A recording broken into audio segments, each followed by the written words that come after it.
Bathroom থেকে বের হয়ে ভুলেও একটি কাজ করবেন না। যদি করেন তাহলে আপনার ঘরে রোগ বালাই বিপদ আপদ লেগেই থাকবে, অভাব অনটন হবেই। অনেকে প্রশ্ন করেন, হুজুর কেন, কি কারণে? বলছি, খুব মনোযোগ দিয়ে শুনবেন। এখন থেকে 30 বছর আগে বাইরে যখন বাথরুম ছিল, অ্যাটাচ ছিল না, 30 বছর আগে, তখন ওটা নিয়ে আমার কোনো অবজেকশন নাই। But my objection is attach bathroom নিয়ে। অ্যাটাচ বাথরুম সেটাও আমার অবজেকশন না, বাট অবজেকশন হচ্ছে বাথরুমের মধ্যে গিয়ে কি করেন। আমরা বর্তমান সময় অ্যাটাচ বাথরুম পাওয়ার পরে খুব বেশি পরিমাণ, যুবকরা তোমরা খুব বেশি পরিমাণ করো, এই ছেলে তুমি কিন্তু এটা করো, সেটা হচ্ছে খোলামেলা হয়ে তোমরা কি বাথরুম করো না? খোলামেলা হয়ে কি গোসল করো না?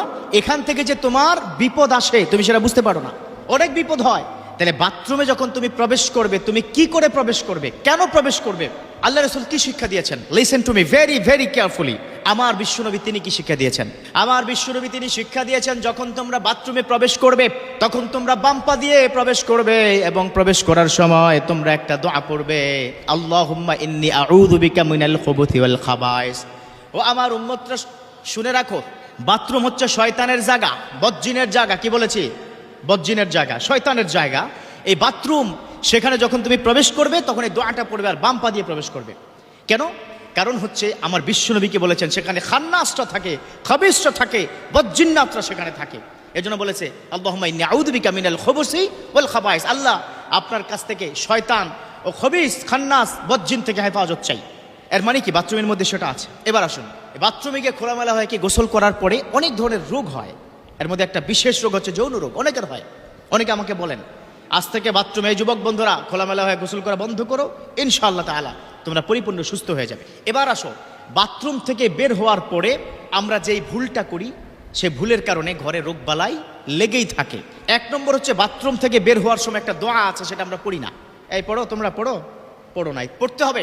বাথরুমে ঢুকতেছো, শয়তান থেকে আশ্রয় চাইবা, বাথরুম থেকে বের হবা, আল্লাহর কাছে শুকরিয়া জ্ঞাপন করতে হবে। কারণ একটা রিল্যাক্সের জায়গা হচ্ছে বাথরুম, তাই না? ভোগে সুখ নয়, ত্যাগেই সুখ। এই ডায়লগ কি শুনেছো তো তোমরা? শুনেছেন আপনারা? হ্যাঁ, ভোগে সুখ নেই, ত্যাগেই সুখ। আপনি দেখবেন প্রচণ্ড পরিমাণ যখন প্রেশার হয়, আপনি যদি বাসে থাকেন, কোনো কারণে যদি বাস না থামায়, তাহলে কি অবস্থা হয় আপনার বলুন তো?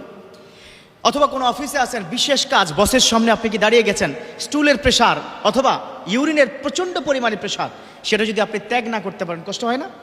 আমরা সব করব কিন্তু শুকরিয়া জ্ঞাপন করব না। লাইন শাকারতুম লাযীদান্নাকুম ওয়া লাইন কাফারতুম ইন্না আযাবি লাশাদীদ। আমার আল্লাহ পাক বলেছেন শুকরিয়া জ্ঞাপন করো, তোমার সুখ, তোমার সম্মান, তোমার ইজ্জত, তোমার সম্পদ সব বৃদ্ধি করে দিব। ওয়া লাইন কাফারতুম ইন্না আযাবি লাশাদীদ। না শুকরিয়া করবা, শেষ, বৃদ্ধি করে দিব না। ইন্না আযাবি লাশাদীদ, you have to realize it, I have a lot of painful punishment. তাহলে বাথরুম থেকে বের হয়ে কি করব? এই বন্ধুরা কি করব? দোয়া পড়ব।